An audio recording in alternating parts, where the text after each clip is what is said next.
I'm not talking about extremes now, when a person is engaged in banal things. Self-harm. Self-harm, that's a separate topic of conversation. I'm talking about the life of a person who doesn't set out to destroy themselves. Who, in principle, can even be quite a positive person. And the people around will say, yes, he's a good person. How could this happen to him? And then suddenly he gets a diagnosis, for example, cancer. I'm talking specifically about these situations, not those. When a person jumps out of a window. But here, obviously, it's his choice, it's his action, it's his deed. I'm talking about those situations. When a person doesn't intend to give up, they don't want to fall apart, they want to live, they enjoy life. But suddenly out of the blue it hits him. So this news that he is sick and he is seriously ill. And so, how is it structured like that? And it's precisely at the moment when a very sharp, harsh illness comes. A person gets distracted from what they were doing. So it just knocks him off the track he was on. And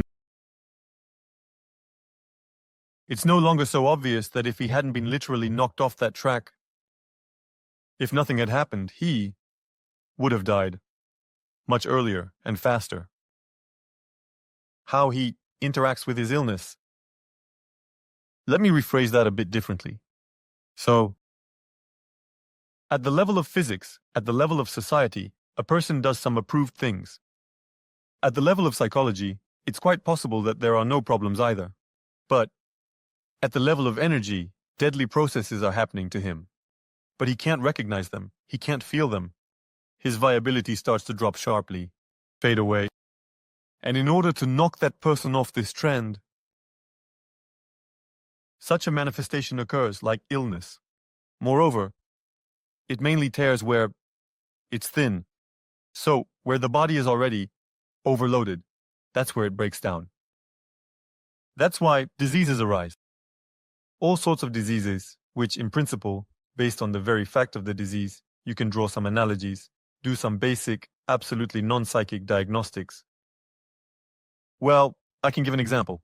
For example, if a person gets pneumonia, if their illness is related to the respiratory system, to the trachea, then, in most cases, yes, it's not an axiom, but in most cases, this is a person who suppresses themselves.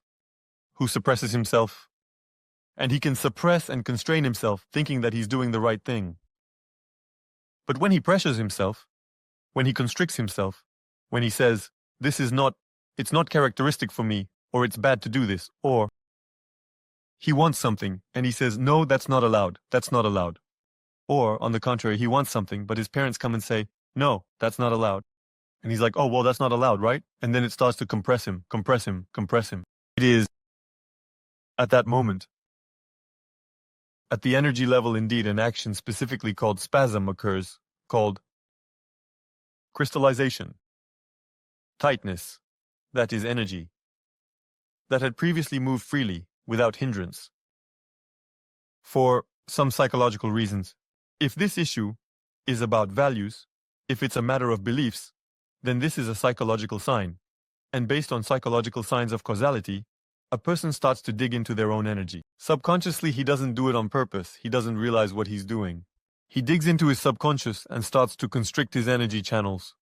So, he constricts them for a day, he constricts them for 2 days, he constricts them for 3 days. It's becoming harder and harder for energy to penetrate into the physical body. The physical body is dying, although it's still not obvious. It's still not clear. And when, from the level of the subconscious, if you will, from the level of the soul, from the level of divinity in the heart, this process becomes obvious and noticeable, and it becomes clear that the person is not going to stop doing this. Then, a certain break occurs. Illness. And the person. You could say that they get distracted by the illness? In most cases.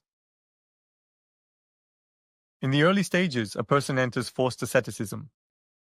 In other words, they get the chance to switch from that activity, where he wasn't allowed to go, where he wanted to go, where he was suppressing himself, to activities where he doesn't want anything at all. So it's a kind of state where he feels safe for himself. Yes, at the physical level it's hard for him. The physical aspect is sacrificed. But His viability as a trinity is preserved. If there were no illness, then there would be this clamping of energy. It would very quickly lead to lifelessness. He would simply perish. As soon as our energy drops to a critical level, a person loses their viability. He can lose this viability not only because of illness, but it could be some event, it could be a disaster, it could be anything. That's just it. You have nothing left to live for here, no matter how strange that may sound. Nothing unexpected ever happens to a person at all. Unexpected events, not in the sense that a person is always expecting. No, of course, unexpected events can happen to a person themselves. But if his ability to perceive were broader, there would be no unexpected events. He would see how this event, little by little, it descends from the highest, most subtle levels down to his physical manifestation. A person just doesn't see it. See everything that happens person. It's inevitable. Everything that happens to a person can be seen in advance and do something about it. But if a person doesn't do anything about it, doesn't develop anything within themselves, doesn't set themselves a goal to learn to perceive this when it happens. Failure. In energy exchange at the level of consciousness, it does nothing. And a disruption in the energy exchange at the level of consciousness happens, for the most part, due to just one cause. I'll tell you a bit later. Then this disruption starts to descend onto his energy, which flows into the body. A person may not notice anything, and on the contrary, he can feel a slight malaise, a slight loss of strength, and think, well, I probably need to drink more coffee or have a bite to eat. Energy. So he further shuts off this tool of perception for himself. He essentially cuts it off for himself. And when the problem descends to the level of physics, and physics starts to break down. At that moment, a person gets distracted from their activity. His value system quickly rearranges itself. At that moment, he doesn't want anything anymore, right? And he just lies there calmly recovering. Accordingly, as he recovers, his tendencies change, the actions that led to the blockage stop. And the energy starts to gradually spread out again, pick up speed, and begins to supply him more or less normally. There are very stubborn people who start to fight against themselves. So a person, example, suddenly starts to hurt sharply. He takes medicinal substances, and starts to stimulate his physical body. At that moment, he is not stimulating his soul. At that moment, he is not stimulating his energy. He stimulates his physical body. The physical body starts to resist. It starts to resist this energy loss. In other words, it starts to draw on all its resources from all its reserves. It becomes drained of energy. It kind of takes energy from the future for the here and now. And, in fact, a person is just postponing the inevitable. And the longer he postpones the inevitable, the greater the catastrophe will be. When absolutely nothing, no substances, no medicinal remedies will help him anymore. His physical body won't be able to respond to that. Everything is just as the manufacturer intended. And such cases happen all the time. When a person, let's say, he encounters some kind of malfunction in his body, and they prescribe him medication. A couple of years go by, and that medication stops working for him. They prescribe him a stronger medication. Again, after a couple of years, it stops working for him again. And so it goes, stronger and stronger, more serious and serious doses, and then, at some point, everything just starts to fall apart. The liver falls apart, the kidneys fall apart, the physical body falls apart, and some complications or diseases are discovered. In other words, he just falls apart completely. Why does this happen? Because the body has exhausted all its resources. In a very short period of time, constantly being on doping, constantly being in resistance. A natural process. If we take some religious texts, let's say Christianity, then we will immediately come across the commandments.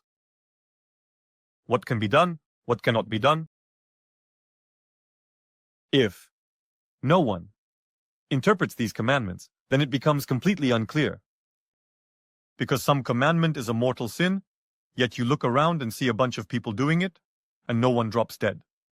So if we start moving towards obtaining information through jnana, that is through external sources, a person can quickly get misled in all of this. He quickly loses the meaning of what's happening, and he very quickly loses that logical thread. So what should we do?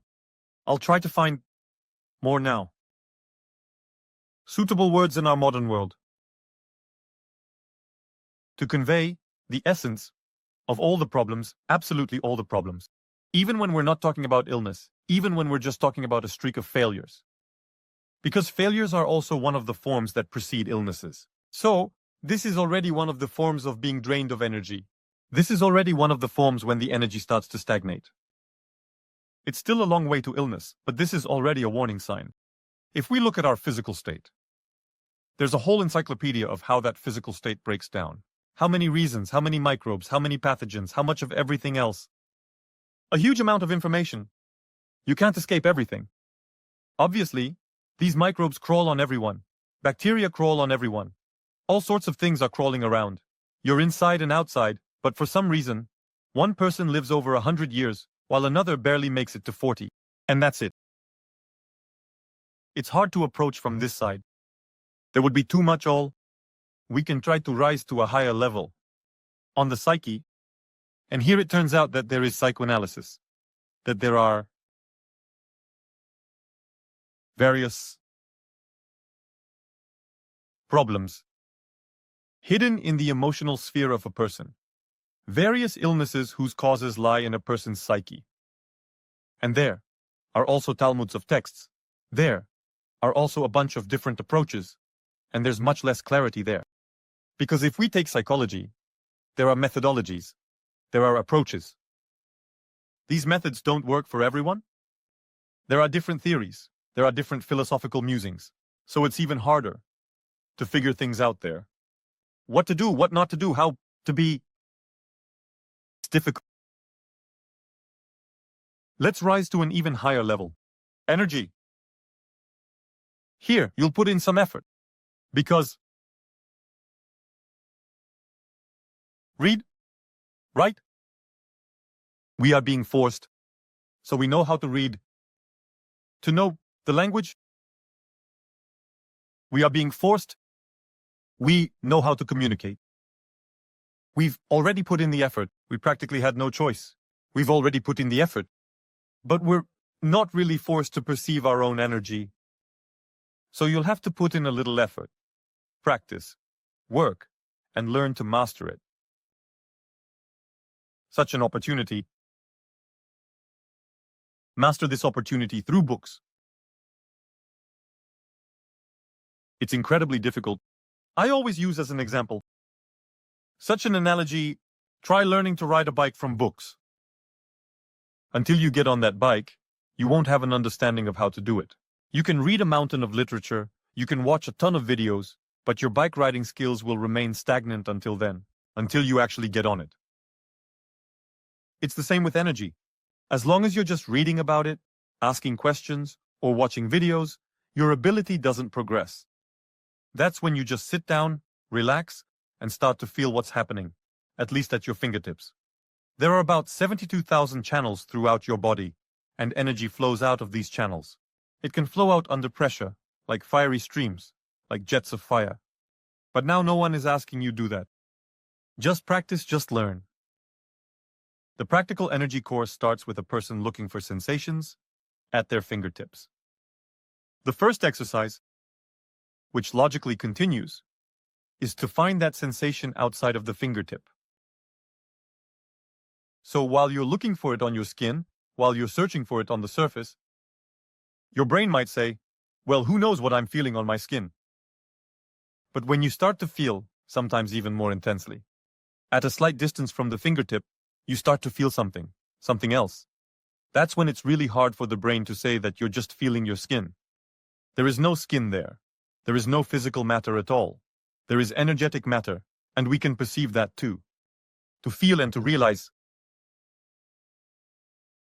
When you're doing things like this, don't come up with ideas in advance. What energy actually looks like? You have no idea what it looks like. Don't build up any images in your mind about how energy should look. That's it. I'll look for it like this. Most likely you won't find anything because it looks different. So every time a person starts looking for their energy, they should do it as something completely new in your life, unclear, unknown, unstudied. So the more book knowledge you cram into your head, the harder it will be. You will find it difficult because you will try to find the stories of other people. And your perception might be a little different. I had a case, yes, there have been many such cases, when a person is sitting. As we start practicing, I energize my fingertips. A person, following the principle of resonance, also starts to energize. A person is sitting looking at their hand, closes their eyes, is looking again. He says, I don't feel anything. Oh, I don't feel the energy. I can't see it. I'm starting to look at his energy. I see that the flows from the tips of his fingers are starting to accelerate more and more. But that's not all. I also see how his attention is caught by these processes, meaning he is definitely perceiving them. Otherwise, his attention wouldn't be caught. You can feel it. You can see it. So I see how the person perceives what is happening at the tips of their fingers. But he sits there with an impassive face and says, no, I don't see the energy. And here we start a dialogue. I say, wait, what are you trying to see? He starts throwing things at me like, yes, but it should be this way or that way. I say, yeah, but where did you get the idea that this is true? I say, you were the one who told the story. I say, well, I was sharing my perception. I was sharing my feelings. I say to you, they might be different. I say, come on, let's imagine that you don't know anything about this at all. I say, tell me, what do you just feel at the tips of your fingers? No, well, I do feel something there, of course, like it tingles, it prickles, even it itches. I say, that's wonderful. I say, is that not how you imagined it? Yeah, this process.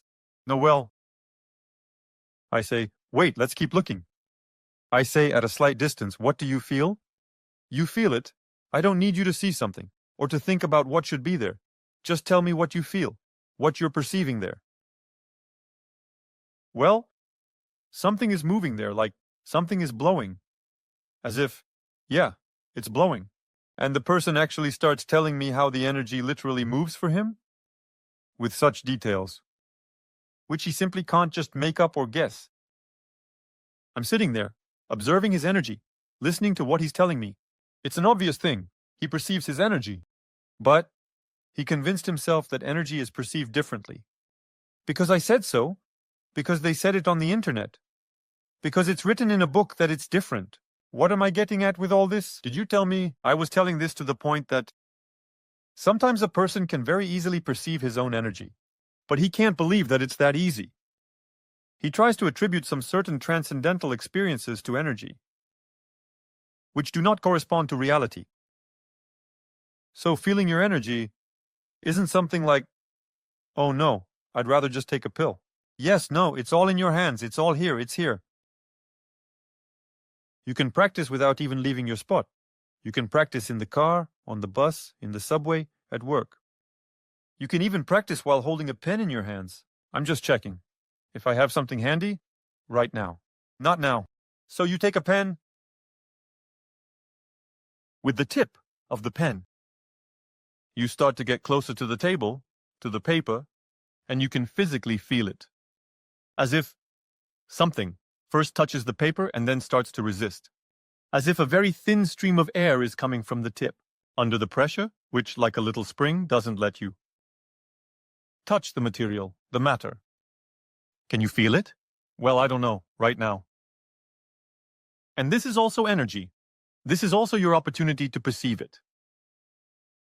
I remember playing with things like that when I was a kid.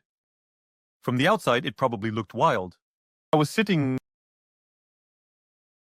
I just want to grab the pen. Sit here. So you took the pen, the surface of it, you try to touch it, and you can really feel physical resistance, as if air is coming from the tip under pressure. And so I was sitting there watching, moving like this, and at some point, I started to see this very light, like a concentrated fog. something white, a kind of white web. And so I was sitting there and observing these things. From the outside, it probably looked wild, but I was completely immersed in the perception of energy. That's all there is to it. And these energies are seeping out of us from all sides. So, if we go to the level of energy, then that's all there is to it. We need allow yourself, permit yourself to perceive this energy. And every time, for any reason, it really doesn't matter. Just totally doesn't matter. You'll notice in your energy channels that something has stopped flowing. And our most important indicator, if we are now talking about the energy sector, the most important indicator is the channels in the head.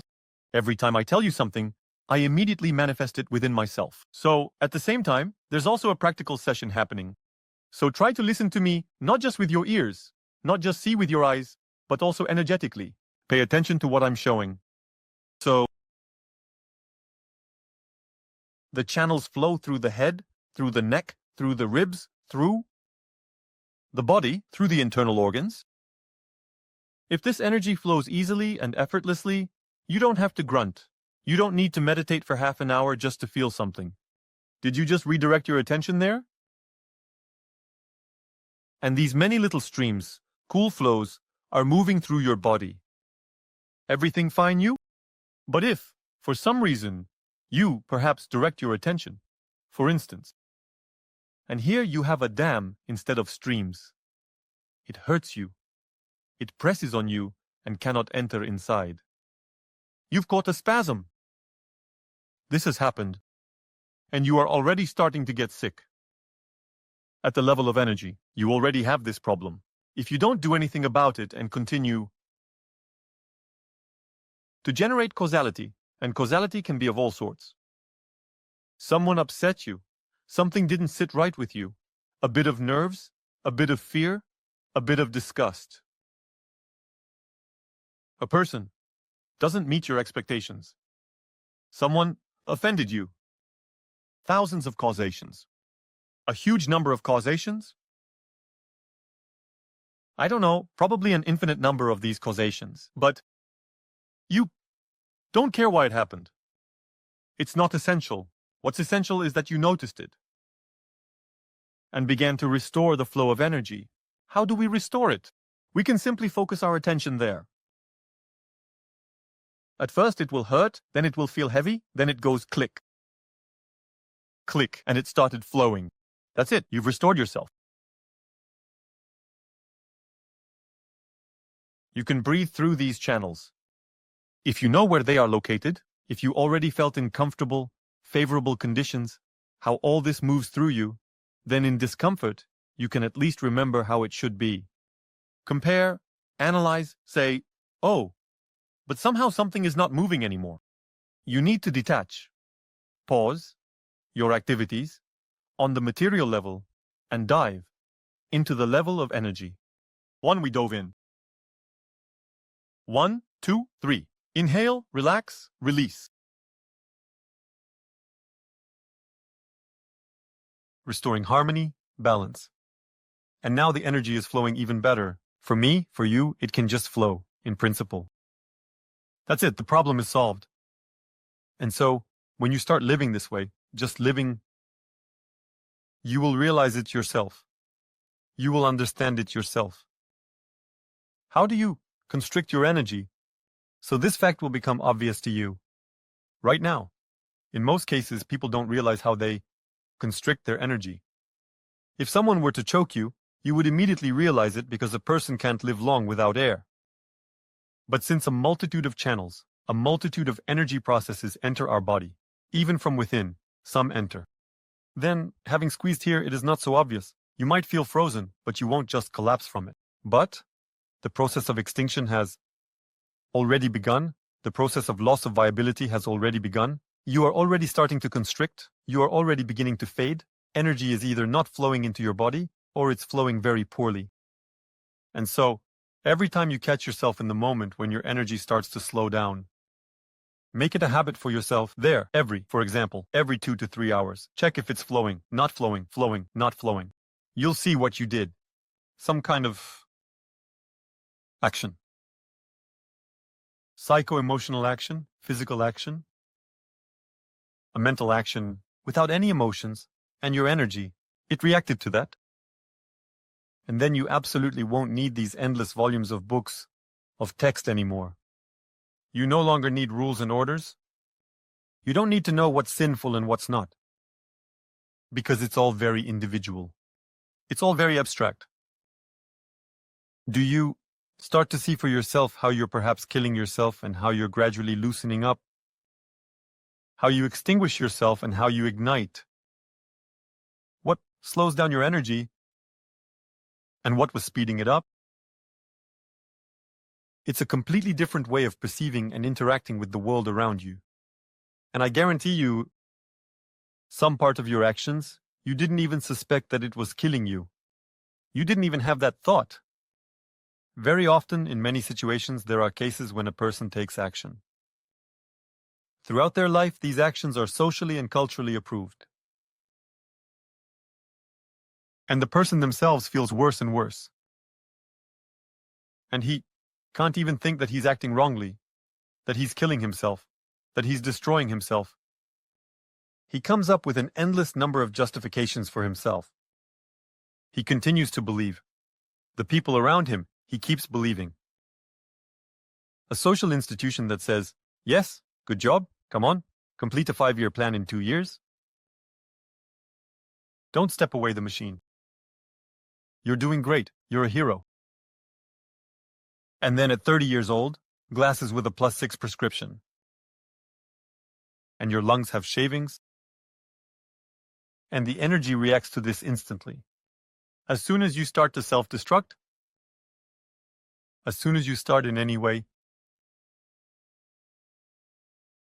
to push yourself towards fading away, the channels in your head start to close. If you notice this, if you tracked it, you immediately stop that action. Or did you start doing it this way? So that it is harmoniously balanced? Well, it's definitely better to take actions that, on the contrary, boost your energy. Again, it's all individual. Trying to fit this into some rules is practically impossible. Well, actually, religions demonstrate this to us. Yes, when Christianity reached the Crusades, they sincerely believed that what they were doing was right. And in the Muslim world, this bloody revenge, all of this also has some significant. It's still an aspect, and there too, people think that it's normal, that it should be this way. And in Buddhism, when some people believe that the main thing is inaction, the main thing is not to move at all. It may come as a surprise to them that when they enter this state, their energy may also fade.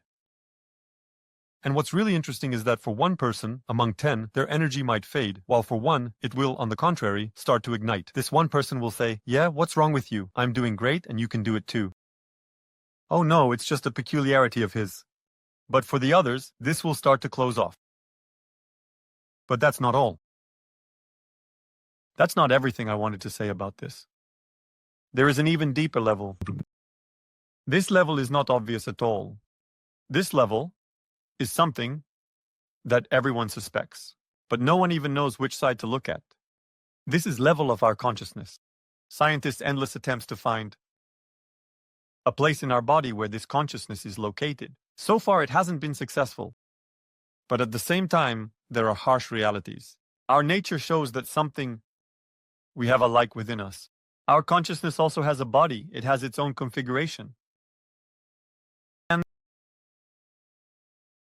when we, at the level of consciousness, when we take just one single action, we trigger a chain of self-destruction.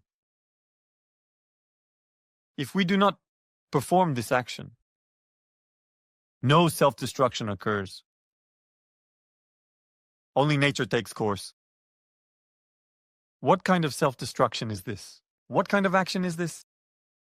And this is just simple rejection. As soon as there is rejection in your state, in your mind, in your thoughts, or even in your emotions, in your physical body's reaction. Disgust, unacceptability. It doesn't matter what. At this moment, the mechanism of self-destruction is triggered. And the longer and the more you configure your consciousness is set to reject. It really doesn't matter what. Here is a very important point. It doesn't matter what, because at the level of consciousness, all of humanity is one. At the level of consciousness, all of existence is one. At the level of consciousness, initially its body is inseparable from one another. That is my physical body, the chair I'm sitting on, the air I'm breathing. The camera that is filming me is all woven from the original creator. These are all parts of its body. There are very coarse crystallized parts, and there are very fiery, wild dynamic ones, like plasma. This is all the body of the original. And as soon as we, at the level of our consciousness, take the position that something is unacceptable, something must be destroyed and rejected, we start to turn into a cancer cell on this body of existence. So we start to kill the organism, we begin to wish death upon this organism, we start to destroy it. Naturally, the organism activates its mechanisms, and in most cases, a person deteriorates much faster. So you wished death upon another, and you yourself began to die. It's not obvious. That's how it is. You hated someone with all your heart. Yeah, it got worse for him. Yes, you affected him, but it got worse for you too. You also affect yourself. A little window, you will also fade away. Yes, if you have some techniques or practices, you'll be able to resist better than another person. The other person will fade away, but you will still somehow, you'll rev it up. But the fact is, such a reaction, like offense, she really takes the rose-colored glasses off the idea that everything is perfect. Yeah, no, nobody here is perfect. In this era, perfection can't really emerge. The times are such. But for some reasons, a person really wants to believe that everything is just right here, and that everything is clear-cut. But it all says, yeah, no, I'm just like everyone else. Not ideal, and this can lead to resentment. The person says, you're a scoundrel, you betrayed me, you upset me, you acted wrongly. The other person says, yeah, I don't care, I've always been like this, you just didn't see it. This offense is indeed actually a powerful rejection.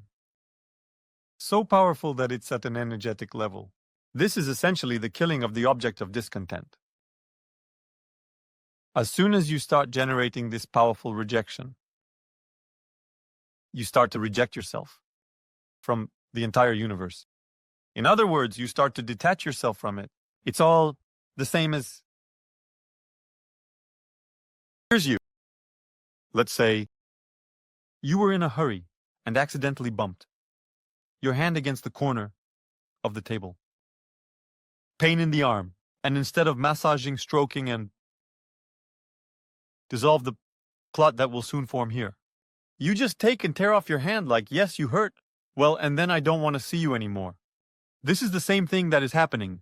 Only at the level of physics you don't do this, because everything is obvious to you. But at the level of consciousness, where nothing is obvious at all, not even once, at the level of consciousness, a person easily behaves this way. He easily disregards his unity with the universe, unity with the original, unity with the created, unity with the creator.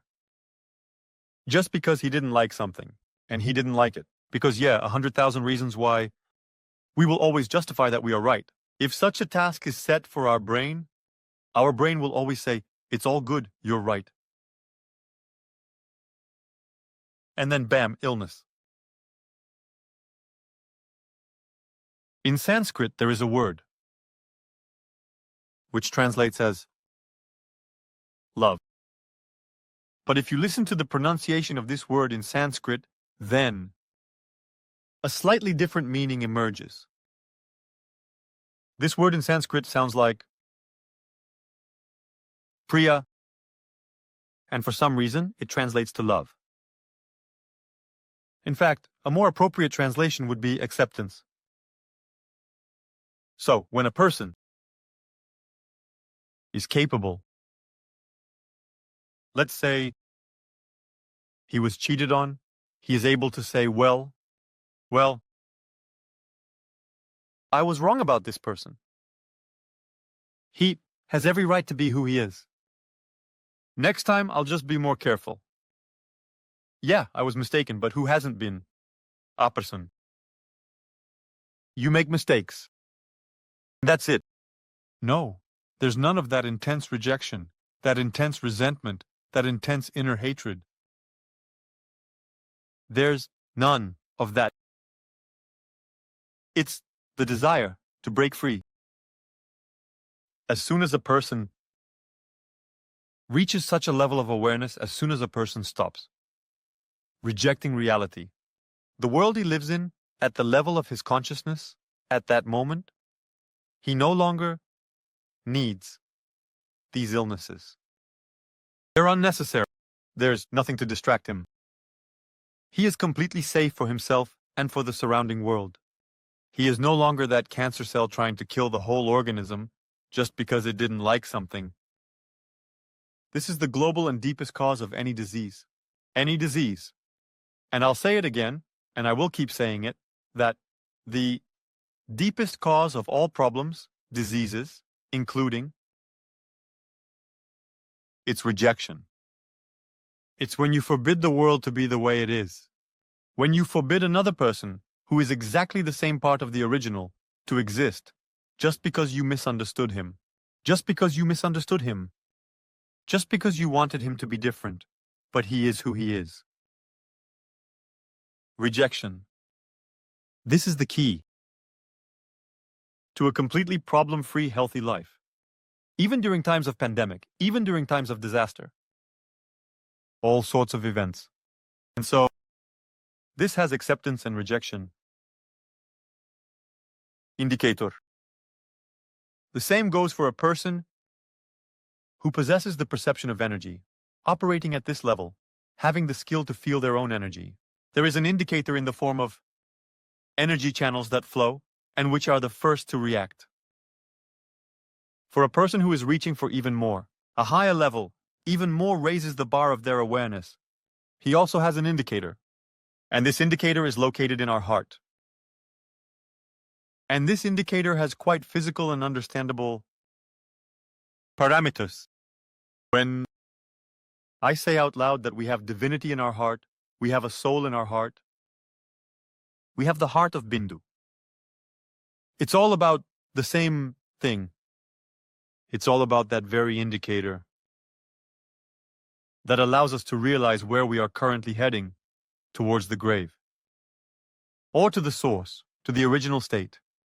It's easier to move towards the grave, because moving towards the source is always moving against the flow.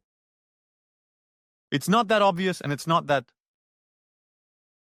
easy to realize. The Creator, original, of which each of us is a part, he always flows out. He always indeed gives. He is always the source.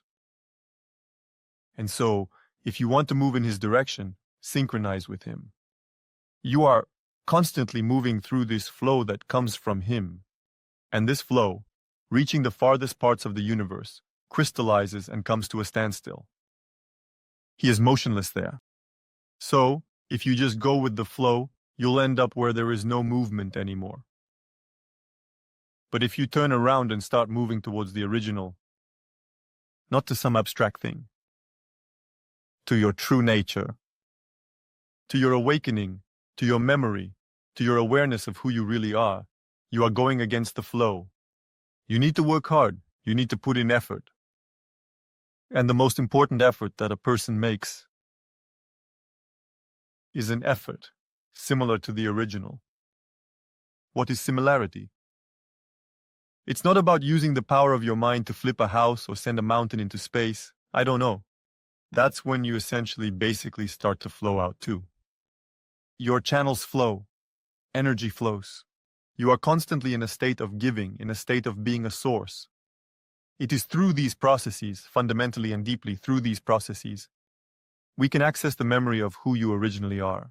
We can access the state, who you originally are. We can reach the very original and realize that all this time, that's exactly what you have been. Was just sleep. So, no matter what level we come from, or from which side we look at it, we see an absolutely identical pattern for everyone. Energy flows out. Energy flows freely. It flows in, it flows out. We are sources for the surrounding space, sources of all kinds of vibrations.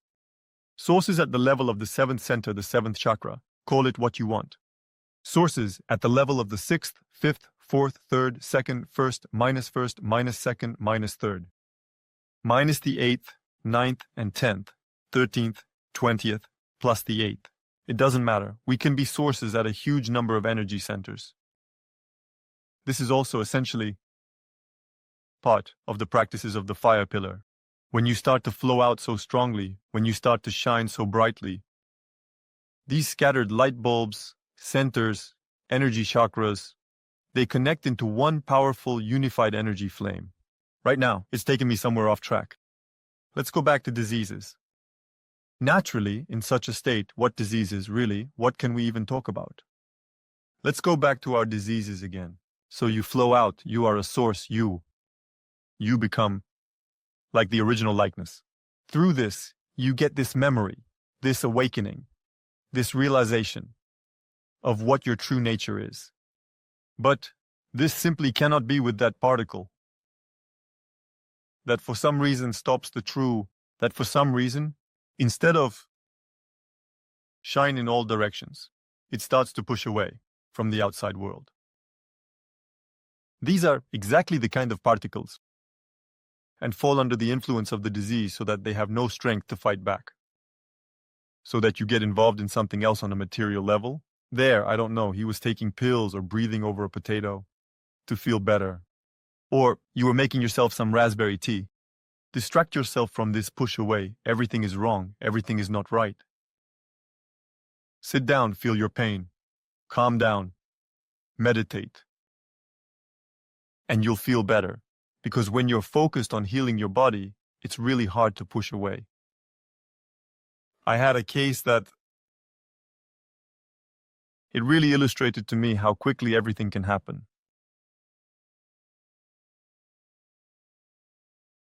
Friends involved in metal recycling. And they were complicated people, let's say. And at some point, position untenable bandits attacked. That it became so unviable that bandits attacked this metal recycling point. And they were pretty badly injured. Just to remind you, there was a weapon involved. There were blows to the head, and there was resuscitation. In short, both the man and the woman ended up in the hospital. Give or take, they both got about the same. Once again, medicine stepped up. They dug into the physical body, and these two people started to recover. They began to regain consciousness. And more or less, even started to get better. The woman was in a position of, thank God I wasn't killed, thank God they brought me back. All right, that's it. They exhaled, and that's it, they're alive.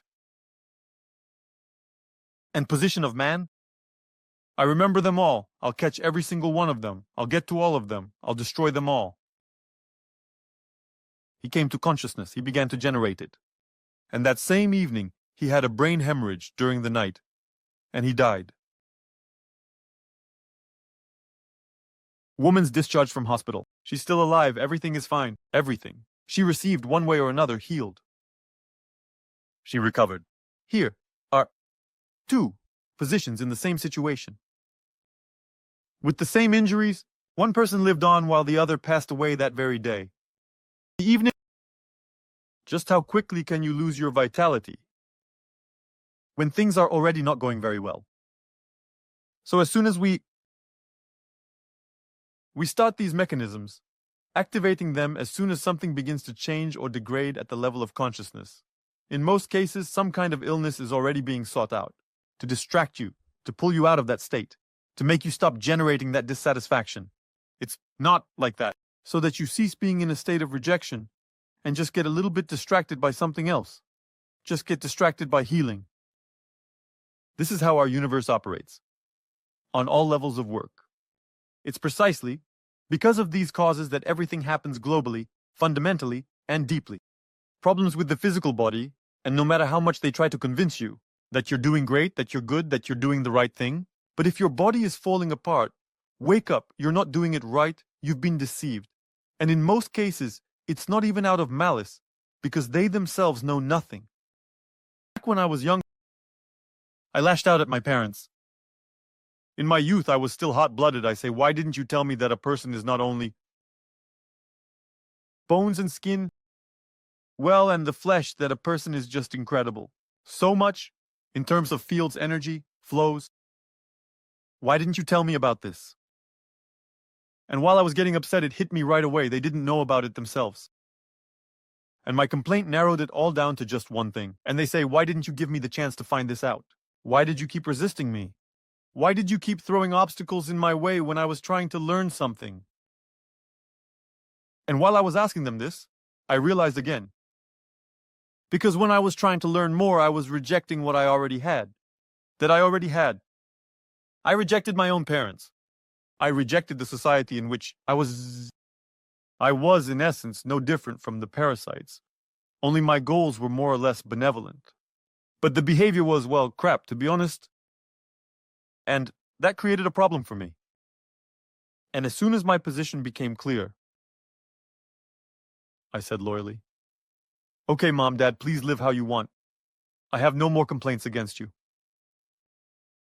Suddenly it turned out that, they weren't really against me doing my own spiritual explorations. I remember the phrase, but at least he did this. He doesn't smoke or drink, that's already good. Well, as for the books about countries, that's fine. Well, I mean just how much it is. She reacts, and you can't hide behind good intentions. You can't hide. If you generate rejection, that's it, you're screwed. If you're not generating rejection, do whatever you want. There are no problems, and there will be no diseases. And nothing to be afraid of, it will be here. I recognize people who, for example, are afraid to rejoice. And if you dig a little deeper, it's not so straightforward either. What you call joy might actually be generating a spasm. Well, that's it. More like this. Another side. World order. Because getting into this aspect takes a lot of time. We'll spend, I'll just say a little bit, literally in a couple of words. Time. The actions we take, even if they are absolutely approved by everyone, they can press down on our energy. There's another mechanism, not obvious, but it exists. This is when we direct our attention in less by two to less mobile manifestations of the original. In other words, here you have a television in front of you. It's as motionless as the physics of your body. It's more crystallized. I'm looking at the screen. The monitor is more crystallized than I am if I focus too much of my attention on it. Shavu. My consciousness, it will flow there, and I will start to synchronize with it, meaning I will begin to crystallize just like the material object. So, when a person gets attached to some material thing, a car, I don't know, some kind of, maybe a gift, something expensive. But if you cling to it tightly, then you might also start having problems. Why? Because wherever we direct our attention, that's what we synchronize with. So it takes too long to direct your consciousness to more rigid structures, to more crystallized structures. It will kill us too. And it's not something divine, it's just like sticking your tongue out and pressing it against a metal object in the cold.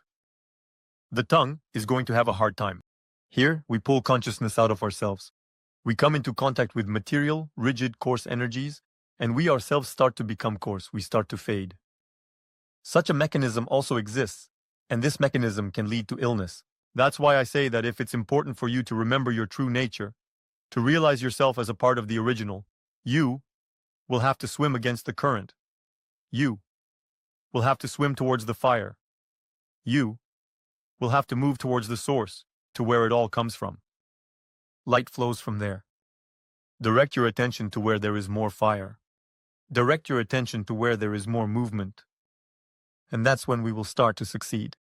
If we direct our attention to where it is even more rigid, even more constricted, unfortunately, we will also begin to synchronize with it. That's right.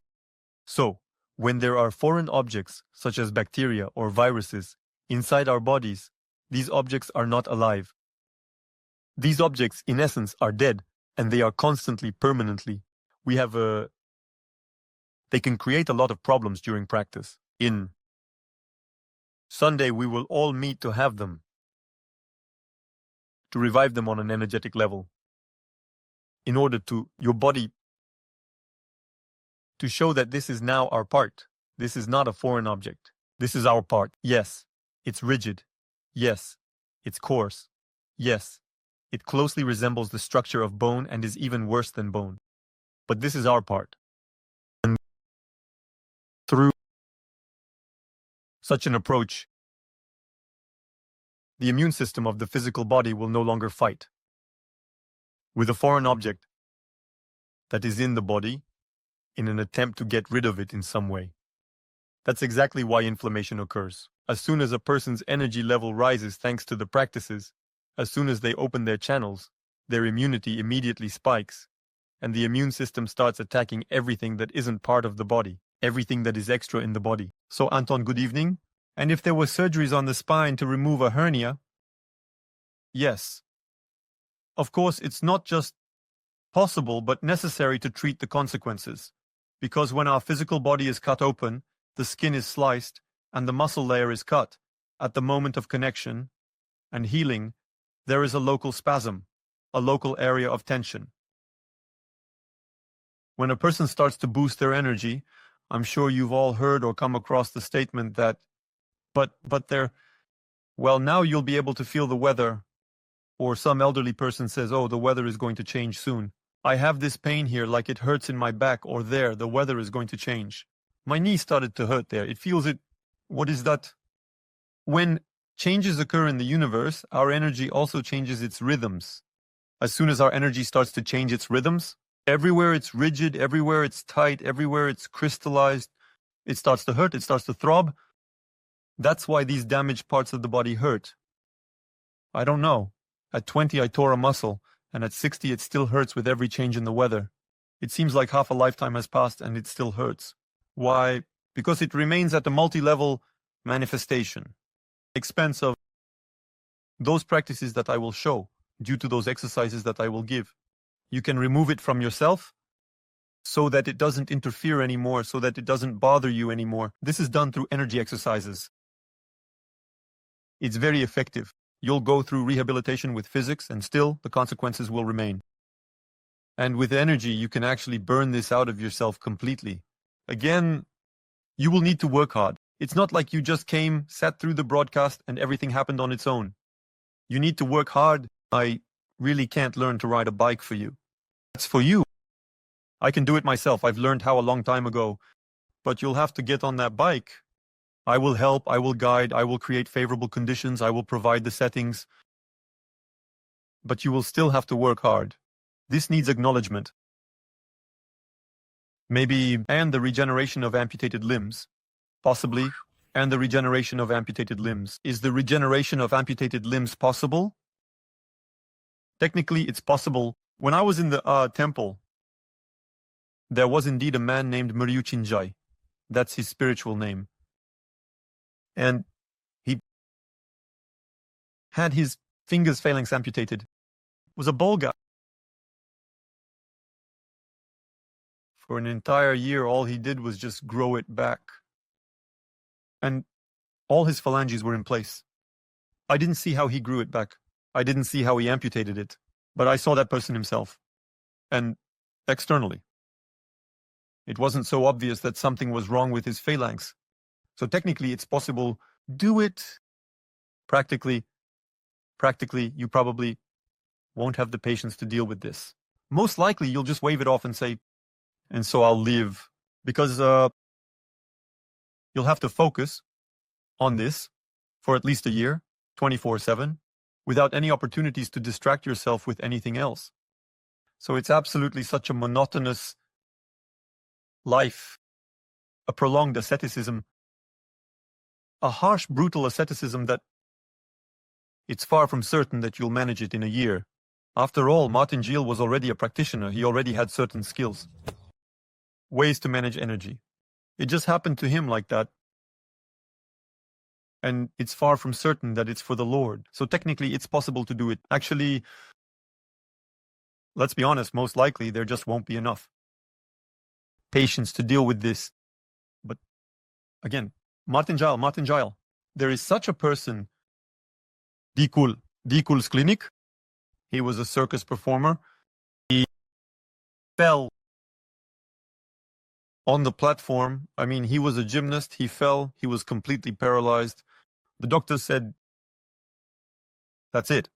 And he, being completely paralyzed, he restored his body to the point where he later juggled dumbbells, juggled kettlebells, and became a heavyweight lifter. Just how much he recovered physically, even though the doctor said it was all over, and after that, he opened a clinic, which is called Dikul's Clinic. And why did I remember him? Because I've met different people on my life journey. I met a broken person and I said, why aren't you doing anything about it? He says, yeah, but what can you do about it? That's it, it's for life. I said, yeah, there's Dikul's Kinder Clinic. He completely recovered from being paralyzed. I said, you should go there and find out how they do it. What did he reply? I was there. And what they told me to do? I said, well, I did it for a couple of months, but I couldn't handle it any longer. I'd rather be there. I'll somehow get by. So, people often neglect the fact of hard work. I understand that you really want to just throw money or resources at someone and have everything work out on its own. But it doesn't work that way, even in medicine. Even if they put you on the operating table and they gutted you and put you back together again, you still go through rehabilitation, and no one but you will go through that rehabilitation no matter how much money you have. And it's the same here. If you are applying at that skill, realize how much effort you will have to invest. Realize how much it will take of your strength, time, and effort. But that's possible. Although I haven't done that myself. Anton, thank you for the broadcast. Please go ahead with your question. Is it true that the child is in the mother's energy field and their illness is essentially a manifestation of her look and her blockages in the energy? Look at how everything is arranged here. First of all, the child ends up exactly where they chose to be. So, a part of consciousness has the ability to understand where it will end up, to understand what kind of parents it will have. So it's a conscious choice. If a part of consciousness chose very questionable parents, well, remember yourself. For example, have you ever played with a toy in your life? And we would periodically crank up the difficulty of that toy to the max. Well, why the hell did you do that? Well, it's more interesting because so when a part of consciousness descends here, it doesn't yet have that obvious limitation in matter. She is free, she is originally a part of it, she has a completely different perception of the world. Only when she has already fallen into this body, when her spectrum of perception has narrowed like this, then she says, God, what is happening at all? But, globally, initially, it is still our choice to end up with the parents we have.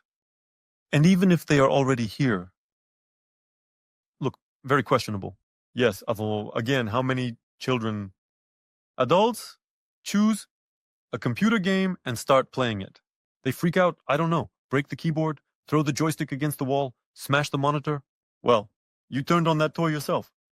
And it's the same here. When a particle of consciousness first comes here, it chooses these conditions. What will she be in here?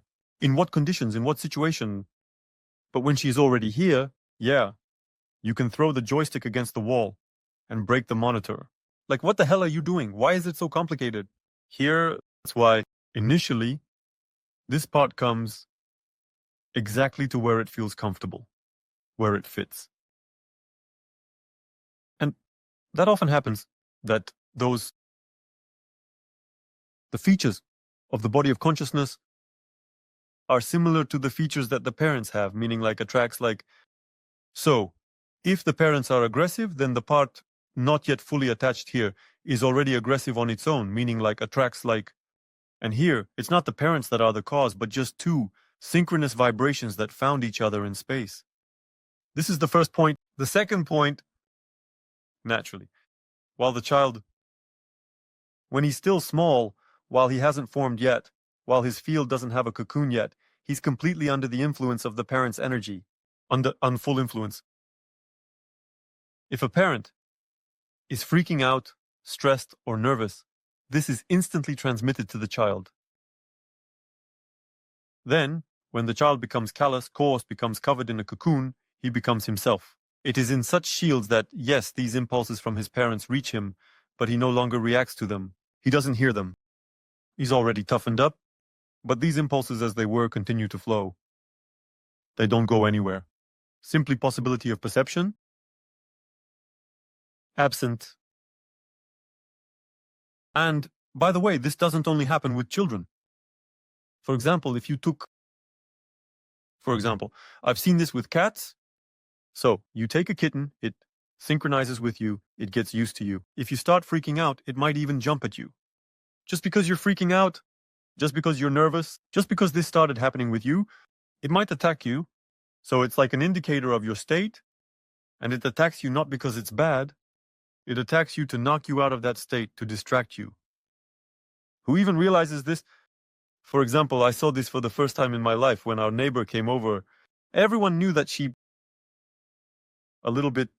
already in an altered state of consciousness, and periodically she had flare-ups. And so during one of those flare-ups, she came over to us. As soon as she stepped over the threshold, she hadn't even had a chance to say anything. In that state, she stepped over the threshold and the cat jumped out. I was living with my parents at the time, and we had a cat. The cat jumped out from another room and immediately attacked her, just lunged at her. Although nothing had happened on a physical level yet, she didn't even have time to speak. Animals can react to this very clearly. She lunged at her with all her feline might. And if it's your cat attacking you, she will do it more loyally, more carefully, more gently, but she will still attack. She will still give you impulses. What are you doing? You're generating something wrong. Pay attention to this if you have pets. So, what can we say about children when even animals react to this? Now, about diseases. It's not so straightforward here. If a person is under the influence, parents, and they start behaving the same way, yes, then he gets hit on the head just like the parents do. But if a child, under the influence says, I will never behave like that,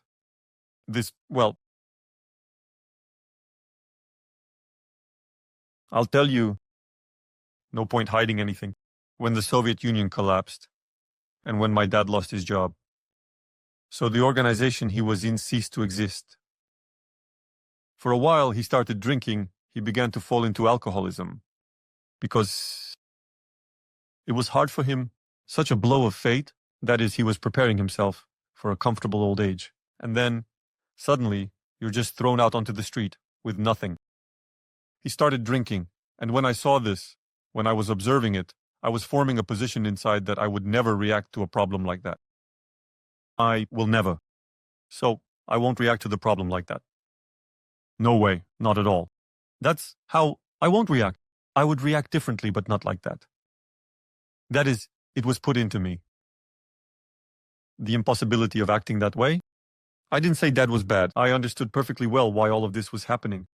I didn't say that. He's somehow unworthy. No, I just said that I wouldn't act like that. It wasn't even about that rejection that I was talking about. That was my choice. So, to act differently, without any claims against him, because again, I was already figuring things out back then, and it was hard. It's hard to bury your head in the sand and pretend that nothing is happening. All right, let's continue answering questions. What do you think? Is thinking harmful? Are there incurable diseases? There are diseases that the person won't be able to cure. He might not have enough time, he might not have enough skill. Yes, there are such diseases, and there are a lot of them. Someone stops traits, they will stop themselves, will change its qualities, will change their level of skill. That's it. The impossibility of curing a disease will also change. There are very complex diseases, for example, severe mental illnesses, where the person has no chance. Well, no chance. I understand, yes, theoretically someday the stars will align in some way, and 1 in 8 billion will recover. But it's just a miracle. It's an exception to the rules. It makes no sense to rely on him at all. But globally, yes, there are things where, well, either you are needed by someone, and they will pull you through. For some reasons, he will help you, or you'll be left all alone, and you won't have any chance to get out of it at all. Although, again, there's always room for a miracle. There's always room for unpredictability. And that sometimes happens. When even the practitioners said that there was no chance, and bam. And Davy delivers such a hit. Why does she give? What causes this to happen? Yeah, who knows? It happens when reality itself just takes and changes. Configuration of person's consciousness? I'll say it again. We are all literally particles of the original omnipotent. And he can, in principle, do that. But that's very rare. So, in response to such a question in this situation, I will still say that it happens, incurably painful. I also remember now something else about parents and everything. I remember my mom said something out loud that made my hair stand on end. I don't know, but I think even her butt started to twitch. She told me a phrase that I would rather die than ever do that. And by the way, it's not me, the one we were talking about. It was on par. So I would never humiliate myself. Yeah, I'd rather die than humiliate myself. That's really how it sounded. This again relates to my childhood perception, to my still flexible consciousness. It made an impression. I won't say it like that either. Because life is literally the only one you can lose irretrievably. And what if you have to humiliate yourself in some situation? Well, damn, if you brought yourself to this situation, if you've already made a certain number of mistakes, then why not acknowledge them? Well, yeah, a person can make mistakes, that happens. It's not a matter of life and death. So this rigidity, this stubbornness of one's own, from these positions, from these principles of theirs, it can come to the point where a person chooses death instead of changing, transforming, and acknowledging their wrongness. But that's okay. I got sidetracked again. Let's continue answering the questions. Good evening, Anton. You can work with these practices on objects that are not in the body to transform, for example, an amulet into an artifact. Yes. By the way, a person has quite a sound perception of reality. Basically, we are creating a power object. Essentially, we are making an amulet and an artifact from one's own consciousness so that our physics identifies it as me. But of course, you can do this with an external object as well. Here's the question. Why do it? You take a part of yourself and put it into an object that your life doesn't depend on. Why break yourself like that? So it's applicable. It works that way. It has its place. The reasoning behind doing it that way seems extremely questionable to me. Here are the beads. When you take the beads in your hands, you start practicing with them. You practiced with them for, I don't know, half a year, and then those beads break. They are charged with your energy. And the only way to get yourself out of these oddities is to burn them, meaning to give them to the fire. Then when they are materially burned, when their physical structure is destroyed, your consciousness returns to you. You should never throw that thing away. It's like tearing off your own ear and throwing it away. Well, it's okay. There is something, That's roughly how it looks for me. So, on the one hand, of course, these practices are applicable, and these, in essence, are these practices. On the other hand, oh, it seems so questionable to act that way. Oh, questionable.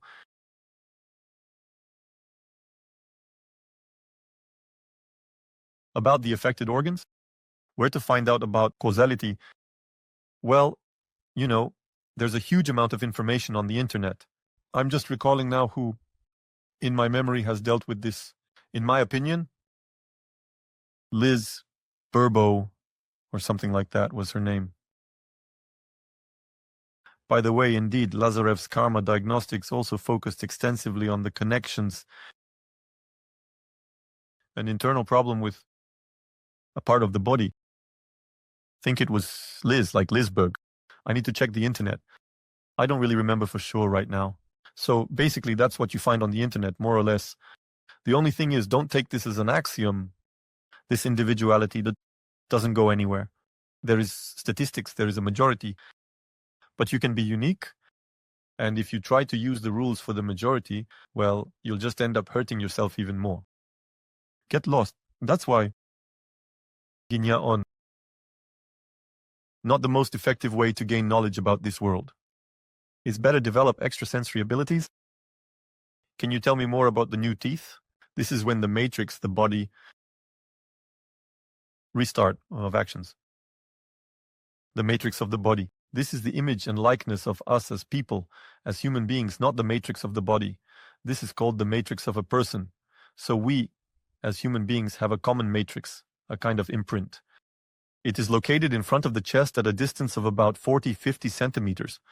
This what the principle by which our body is structured, and there aren't any metal parts sticking out of you. So how do you want it?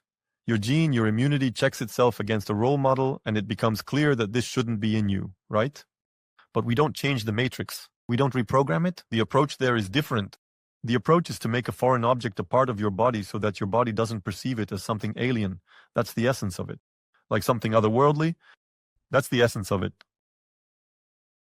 Good evening, Anton. I have a question. 7 months ago, I started to open my heart, warming it up with hands against the chest. A couple of months later, I started to have night sweats. Hail about 7 times a night. Then I stopped. Now it started again, so it can... Overheating.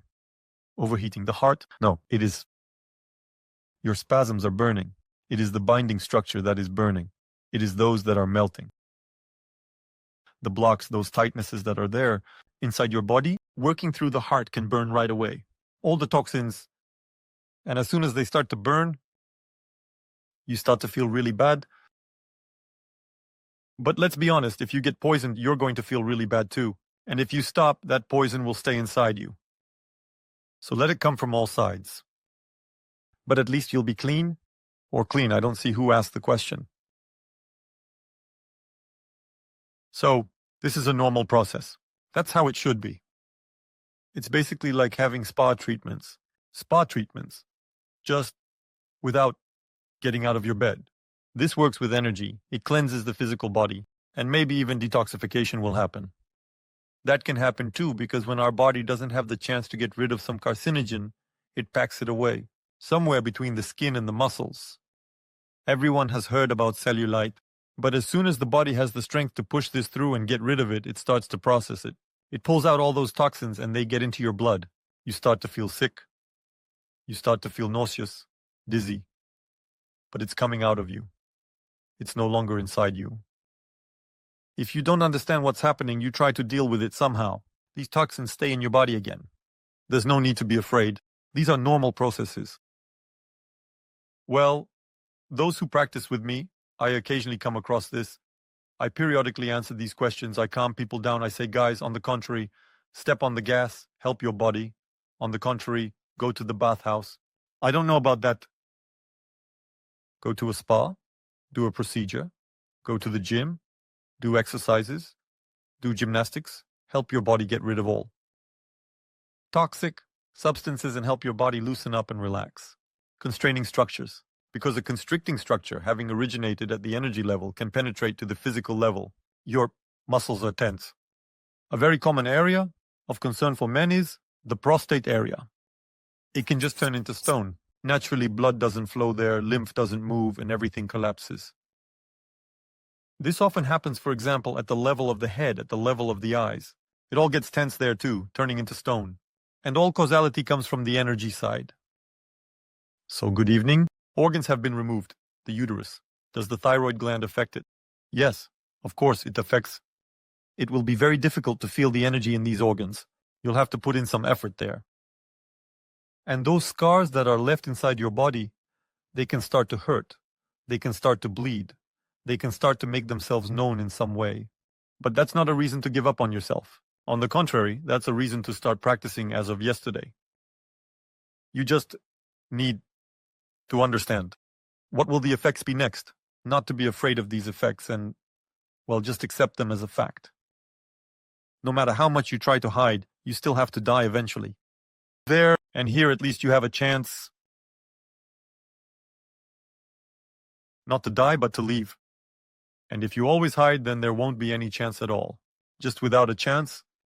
So, on one hand, yes, you could say, Anton, why are you advising people to do this if they might have bleeding? Well, what can you do? How should it be? Just say, that's it, it's your business. In the crowd. So I advise you to join something. Yes, there can be problems. Yes, it will be difficult. Yes, some complications might arise, but at least you'll have the chance to break free from all of this. I am from, in my worldview, if there's even a millimeter of a chance, you should grab onto it with your teeth. Not think about what you have. What if something suddenly happens? Yeah, to all of us, something happens. No one has ever escaped this. With everyone. But this is purely my position. That wouldn't stop me right away. And I'll say even more, I personally know a practitioner who had an internal organ removed, and after not a very long period of time, this organ was restored at the energy level. And in practice, this was actually not a problem at all. So it's like everything is fine. But it was, in fact, the pancreas. Although, am I saying I have a woman in a close practitioners club who practices and has had her uterus removed as far as I remember. Yes, she practices. And she doesn't complain her health. Contrary, she's happy. There you go. I have it in my hand where the nerves are damaged and the sensitivity of my fingers is affected. Because of this reduced practice time, the energy is very low, but in this hand, the energy is felt much stronger than in a healthy hand. Why? I'll explain. I'm explaining why. Because that's where it's hardest for energy to flow. That's where you feel it the best. It's amazing, really, how, again, it's non-intuitive. The first channels you'll feel are the ones that are the most blocked, the most tense. It's going to hurt because it will start to manifest with a grinding sensation. The channels that flow easily and effortlessly are much harder to feel. And there's even this effect, the effect of leveling up. When a person feels everything, it all opens up, bursts, breaks through, and flows. He practices for a month, he practices for 2, then he sits down. Wait, I don't feel anything. Where did it all go? For you, all flows, now without problems. I had a personal experience like that. I also, when I started working with people, when I began teaching, I'm also like that. Ooh, the energy is flowing there. I can really feel everything in the person. There. It's thump, thump, thump, thump, thump. It also starts to manifest. So here we are, just the two of us. I feel great. Everything's wonderful. So then a little time passed. Again, I sit down, start to manifest the energy, and somehow I feel everything very, very, very weakly. I can hardly feel anything at all. I'm like, what's going on? I start to loosen up even more, relax, and release the energy. Again, it feels a bit better, a bit more qualitative. I felt something, but still not quite like before. So, I dive into myself and I start to feel a bit anxious, thinking that I've forgotten how to do this. Start ramp up. I keep ramping up. Then I open my eyes and I see the person just sliding off the chair like this. So I ramped myself up so much that there was no way to synchronize with me anymore. The person just starts to shut down. So I'm like, oops, what's going on? In contrast, that is, When I perceived the energy of a person and perceived the energy of myself, I was like, no way, I got going, but I don't feel it. That is, for me, it became normal. That's why, where there is more damage, you begin to feel the energy faster. That's how it works. Let's move on. Moles, warts, papillomas. Why do they manifest and how do they affect the body's energy? It's a very interesting process. Moles mainly appear at certain pathological constrictions of the channels. So it seems like you're rolling back a bit, but at the same time you have this tendency. And so where do you clean? So I squeezed and released, squeezed and released, squeezed and held and held, released, then squeezed again, and boom, a mole appeared. And that's it. It won't just release like that anymore. I've been observing these things, especially with moles. Yeah, that's exactly where you mess up, but for now you somehow manage to balance it all. Well, you mess up in the sense that you get all tense. That's where a mole can appear. Moles really like to highlight problem areas in the energy. So regarding papillomas and warts, these are more about deeper psychological issues, where you are pathologically generating some kind of rejection. So you are already pathologically holding some kind of configuration of rejection. It can be literally anything. You can be a very quarrelsome person. By the way, I've noticed that those who love to swear, those who are intolerant, those who are right there in the market, somewhere in the crowd, they often have papillomas. Moreover, they can appear somewhere in the neck area. But these are observations. I'm not saying that this is surely the case for everyone. These are just my observations. Rigidity of positions, and the generation of rejection. Anton, what to do with little kids when they're sick? With adults who practice, it was understandable. Look, practice. Look, if these are small children yours, you need to practice for both. You need to ignite and boost your energy while being close to that child. Ideally, if you are overclocking channels, flawless ideal, if you disperse the fire in your heart, love in your heart, well, the channels can help you.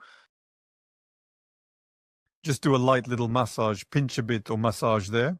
So how is that? You can poke at the little toenails, that is, knead from the tips of the fingers to work on the child. Say a little massage. I have a massage for you. It should get easier, Dad. That's why I grew up. Everything looked, how will the water flow for an hour? The finger will flow. In the morning, we will squeeze and frost. So let those little needles start to prick the tips of the fingers. Doing this will make him feel better. Immediately, just right away, like in 10, 15 minutes. Well, you need to practice, you know. This is the most effective type. Yes. If a person is taught these things before they become a personality, you won't be able to bring them back into society. If he is ready to support that person for their entire life and pass on his inheritance, which will allow him to live comfortably without working, then he can be taught from the very beginning. But if we need to open his eyes to this reality, he will simply refuse to socialize. I've seen that too. I almost stumbled upon this myself. The only thing that saved me was one thing. When the Soviet Union collapsed, we were barely making ends meet in the family. I didn't have the opportunity to avoid socialization if I had a wealthy family. That's how you would have seen me. No, I completely left where it was hard. And since I still had to earn something, somehow bring in money in some way. For essentials, for clothes, food. Whether you want to or not, you had to socialize.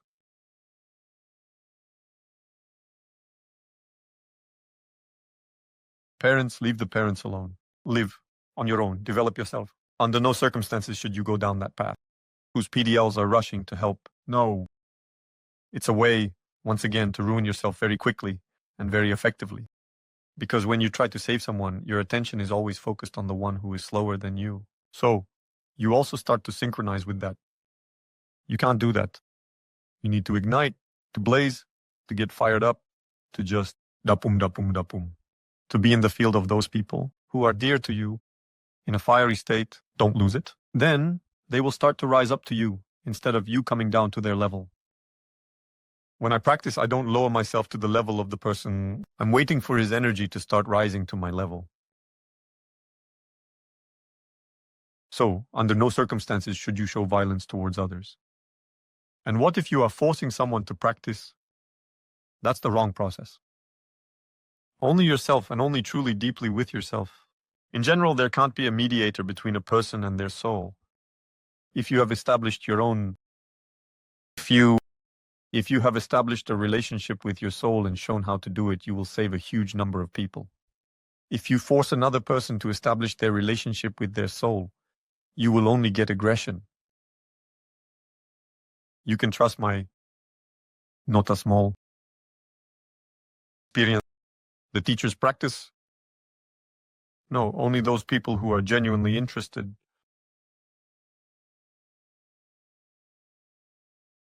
My hands and fingers go numb and enlarge. A lot overnight. Of course you can.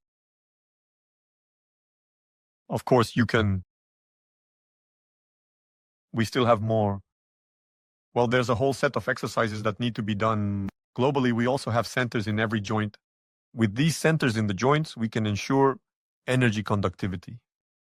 And under this energy conductivity, the physical body will start to adjust, tighten up, and eliminate these, blockages, let's say. Basically, the lymph isn't working. Through energy, all of this can be restored. And if you do it through energy and physical methods simultaneously, it can all be restored very quickly. And you can definitely feel the energy at your fingertips, even when you're already dealing with this problem. Because even from our fingertips, energy flows, even with a broken arm.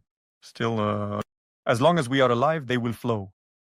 And even if the hand is gone, it's still there in a phantom way. These little channels are still present in space. They exist as an etheric hologram. And through this etheric hologram, these little channels still flow. They can be found, they can be felt. Good evening, wonderful broadcast. Please, what if there are autoimmune diseases? I think someone has already asked me about autoimmune diseases. Autoimmune diseases. It's a very big conflict with your own soul. It's when you can't balance your desires, your craving for material things and aspirations, while not losing the connection with your heart. Every time you fall under the influence of passions, you completely forget that you are also a soul. And the soul, thus it brings you back. In other words, it hinders you to immerse yourself, to cling to the material, just getting in the way like that. It's not that simple to restore everything. I can definitely say that. But if you don't overthink it, if you don't try to get involved in these processes, and instead go straight to addressing the root cause, that is, just befriend your soul and pay attention to it, to your soul. So it's not about completely drowning in your passions, but rather dividing them. So, a little more for the soul and a little less for the passions. Once you create such a balance and autoimmune diseases appear, just like that, poof, they vanished. The balance was slightly disturbed and suddenly all of this poured out. Once, I restored this balance, which reduced the passions a little. For the soul, a little more, and poof, everything feels as if it was lifted by a hand. It's not that rare, by the way, to address this issue. Good evening, good. Is it possible to dissolve a benign tumor through practice?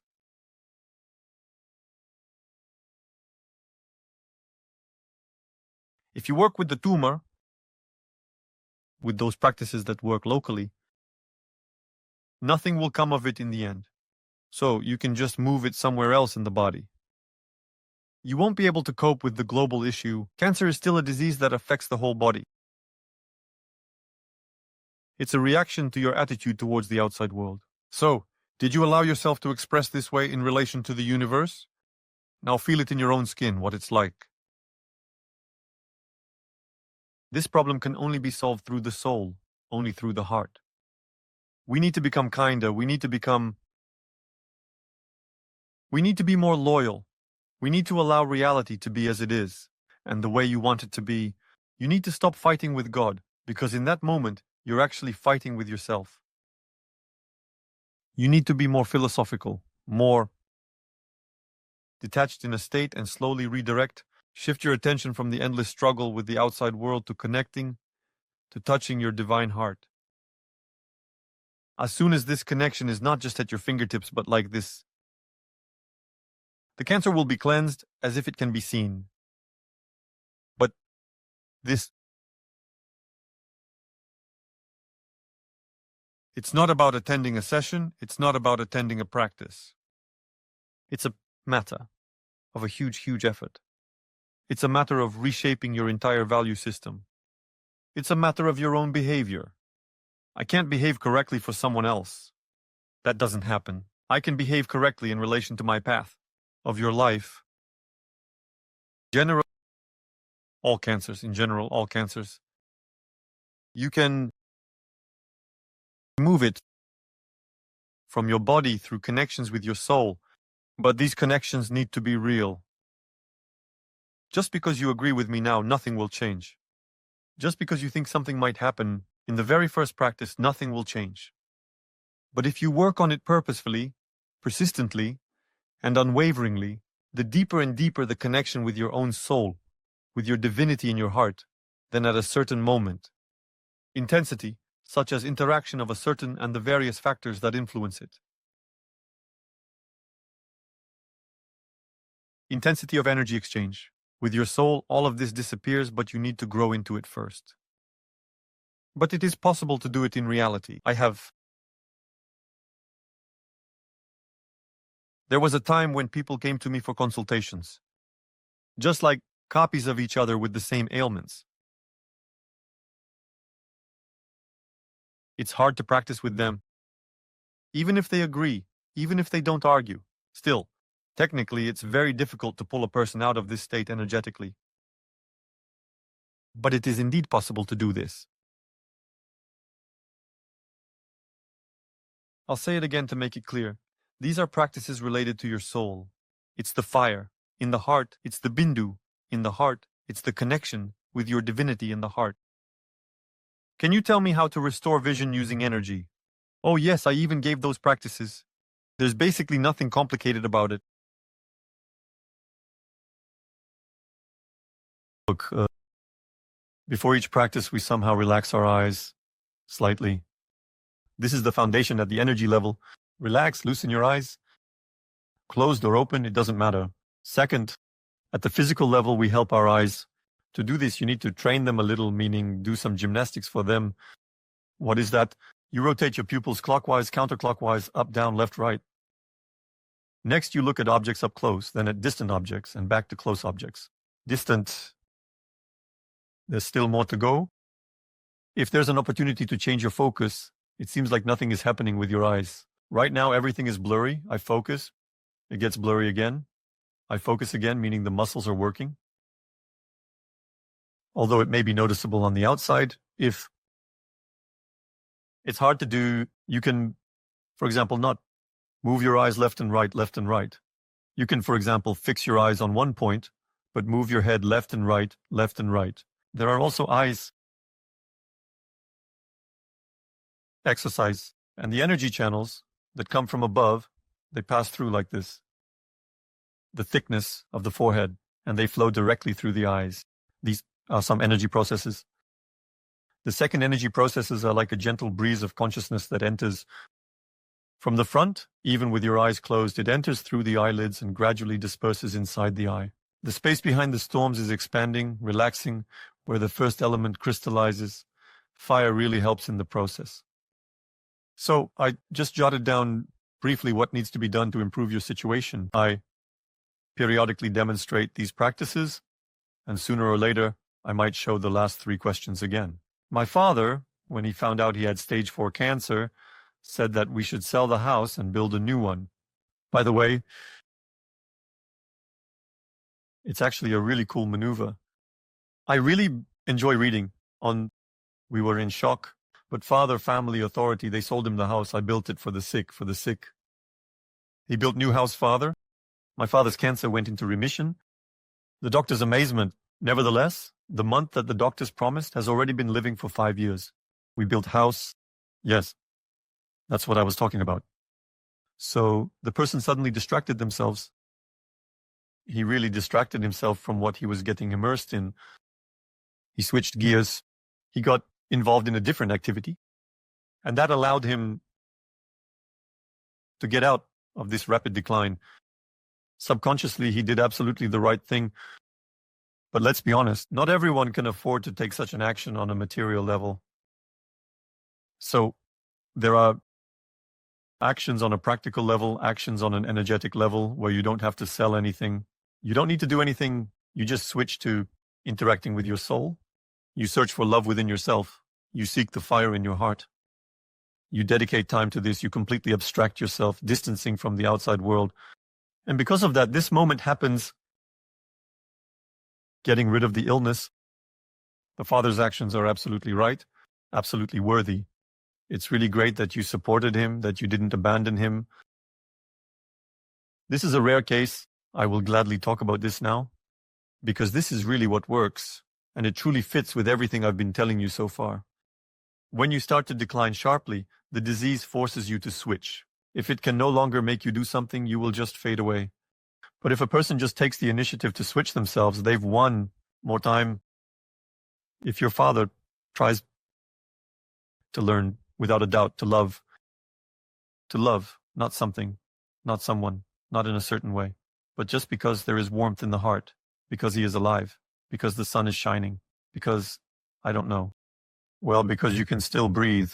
That is, this love, it, under the condition that you are alive, then the illness can completely disappear. Well, there's no need. It will already kill him. He will survive all these problems.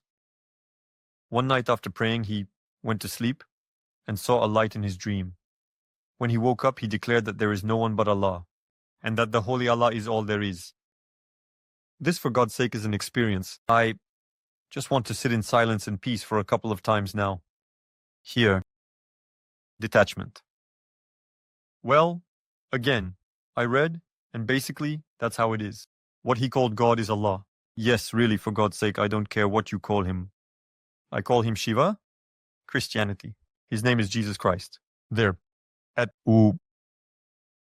these, Lord, just slipped my mind. Judaism, yes, I think that's what it's called. There, his name is Yahweh. Also in Hinduism, there is his name, originally Atmat. In short, I don't care what you call him. But if a person was able to turn his perception towards fire, to the source, then they start to synchronize with it. When a person synchronizes with the source, they really don't want to be distracted from that process. He really needs solitude and peace. Will he become immortal? No, he won't become immortal. But a part of him will get a real chance to move forward. So, it's a good, beautiful story. And it contains the essence of what I've been talking about for the past hour or even two. Good evening. What should be done for varicose veins in the legs? Wow, varicose veins in the legs. Well, first of all, you need to ensure normal lymph function in your legs, because obviously the vessels are clogged. It's clear that the vessels are dilated. That blood can't circulate through them because there are a bunch of problems. These problems need to be removed, somehow taken out. Our main drainage system in the body is the lymphatic system, so it needs to work properly and efficiently. The first thing you need to do is at least 10 minutes a day, raise your legs above your head. You can lie on your back and put your legs against the wall to help the lymph drain. You need to take a contrast shower to help the blood vessels restore their muscular walls so they can start training. First, warm cool, then a bit hotter cooler, then hot cold. That's the contrast later on. Sauna snow, sauna hole in the ice, sauna pool. Not right away. If you do this right away, you can kill yourself. Gently, gradually. Get your physical body functioning again. And of course, work on your energy, making sure that the channels are moving freely and without obstruction. The energies move. In the same way at the tips of our toes. In our feet, there's an entrance to a powerful thick channel that runs all the way up the leg. They pass through the arm and the leg synchronously. So, you need to keep an eye on your condition. Stop overexerting your body. Understand that it's already damaged and you shouldn't push it further. and gently train, establish, and in principle,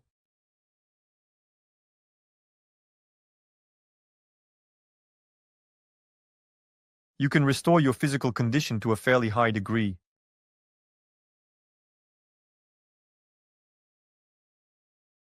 When those varicose nodules have already formed, when varicose veins have occurred, I can't recall anyone being able to bring it back to perfection.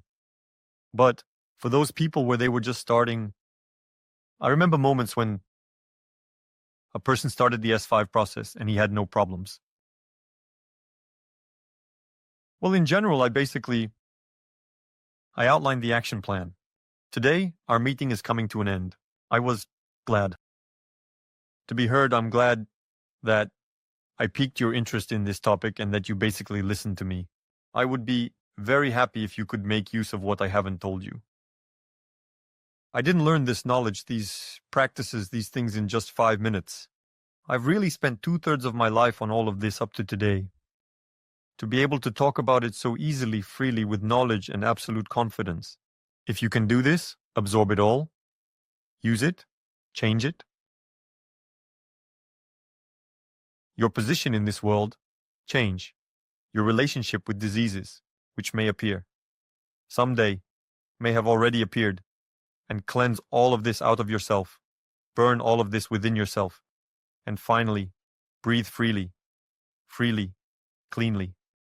Melodon, melodon, melodon. Peacefully, and with a full chest, I will be immensely happier. Do you want to unlock your inner strength and learn to manage energy? The course, Power of Consciousness 1. Practical Energy will provide you with tools to improve health, develop intuition, and gain a deeper understanding of the world. Join and start changing your life right now. Link in the description.